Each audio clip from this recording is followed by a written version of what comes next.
Si no las tengo, las invento con el fin de poder conversar con ella. Pero ahora puntualmente, y tengo una dolencia que tiene que ver con el Uruguay, yo creo, con el Uruguay todo, ¿no? Estoy mal de la asiática. De la asiática. Estoy mal de la asiática. Estoy mal de la asiática. ¿Qué tema ese, Alejandra? ¿Cómo molesta, cómo incomoda? Bienvenida, un placer. Bueno, buenos días a todos. Un día muy uruguayo, hoy estamos todos contentos, así que... Sí. Bueno, muy uruguayo y estamos todos contentos. Estamos muy contentos por la victoria de Uruguay, sin duda. Y bueno, pero es así. Está bueno. Hoy vamos a tirar el ánimo para arriba. Si perdemos somos lo peor del mundo y si ganamos somos los mejores. Somos Uruguay. Y somos Uruguay, perfecto. Y esa es una mochila que hay que cargar y eso nos da dolor de claro. espalda. Entonces tenemos que diferenciar lo que es el lumbago de lo que es la lumbociatalgia o lo que es la ciática, como se le llama muchas veces. El lumbago es solamente cuando te duele la espalda, cuando es el dolor lumbar. Cuando hablamos de lumbociatalgia, cuando el dolor se inicia muchas veces a nivel lumbar, pero se irradia hacia el miembro inferior. Ahí tenemos la primera diapositiva, lo que tenemos es un compromiso del nervio ciático, que el nervio ciático es el nervio más largo del organismo, que se origina a nivel de las últimas vértebras lumbares y de las primeras vértebras sacras y se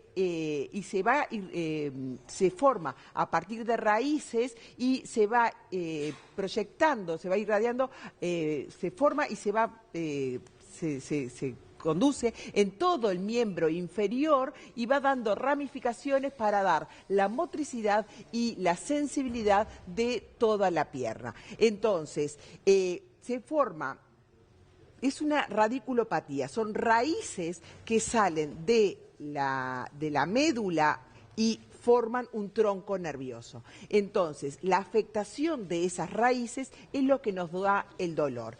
Es un dolor que como decíamos, puede aparecer a nivel de la espalda y puede llegar hasta la punta del pie. Es un dolor que es urente, que puede ser como un latigazo, que es un dolor que es como una quemazón, que puede aparecer en forma brusca. Claro, eso te iba a preguntar, si se puede manifestar espontáneamente o a partir de un mal movimiento. Puede ser o en forma brusca o a partir de un mal movimiento. De las dos situaciones, muchas veces que es lo que se llama el bloqueo, que aparece así, que puede aparecer el dolor de espalda y después quedar con la irradiación. Claro. O puede ser a partir de una maniobra repetitiva, como puede ser el corredor, que corre mucho y a partir de ahí aparece.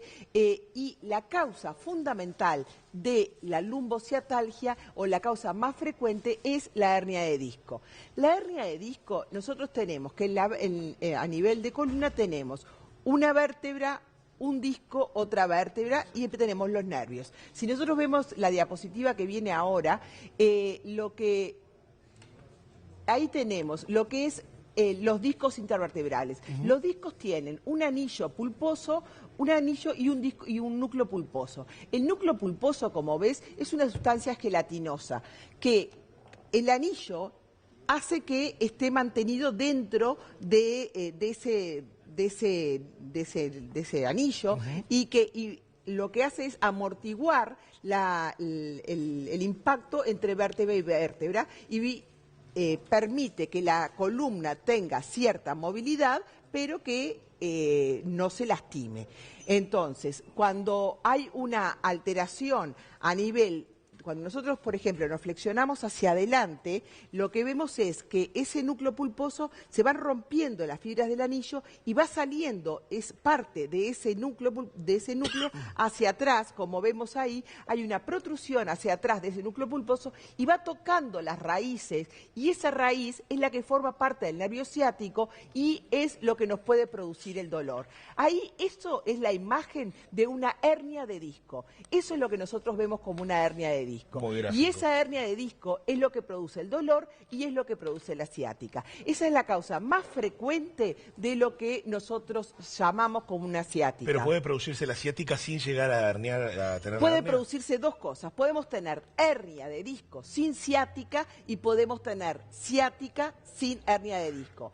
Otra causa muy frecuente de ciática y que se ve en gente joven, en gente deportista, es la contractura de un músculo que se llama músculo piriforme o músculo triangular, que también tenemos la foto, que es un músculo que se inserta en el sacro y que va hacia, ahí lo tenemos, que se inserta en el sacro y que va hacia la cabeza del fémur. Entonces, ese músculo está encargado de la movilización de un movimiento del fémur, que es la rotación, y muchas veces en su inserción aprieta al nervio ciático. Entonces, cuando hay una contractura de ese músculo, puede producir también apretar al nervio ciático y puede producir dolor, ese dolor que estamos describiendo. Entonces, cuando nosotros nos consulta un paciente por un dolor con las características de un nervio ciático, ¿qué es lo primero que tenemos que hacer? Bueno, ver si ese dolor está producido por una patología de columna